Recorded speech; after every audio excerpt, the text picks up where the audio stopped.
I'm Dave, and this is Austin Eats. Today I'm making Texas-style homemade chorizo.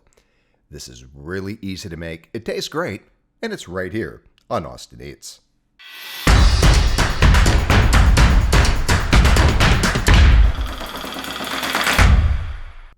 I'll start by cutting 1.5 pounds of pork shoulder, also known as a Boston butt, into 2-inch cubes.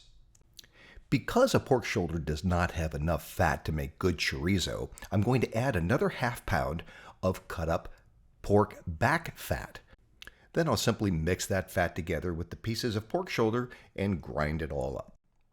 Next, I'm going to roast some guajillo and ancho chilies in a fry pan over medium-high heat.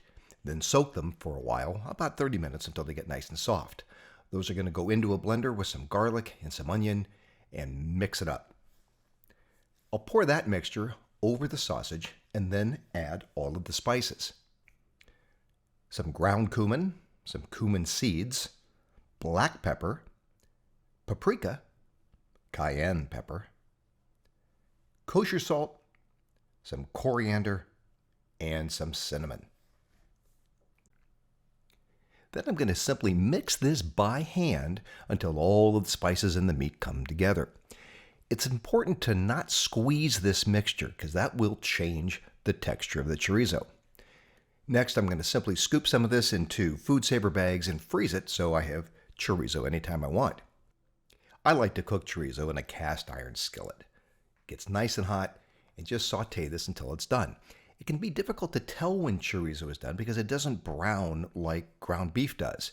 It will, however, dry out a little bit, and that's when you know it's almost done. And it smells so good. Homemade chorizo is just that easy to make. Hey, if you liked the video, let me know. And please subscribe. It really helps me grow the channel. See you next time on Austin Eats.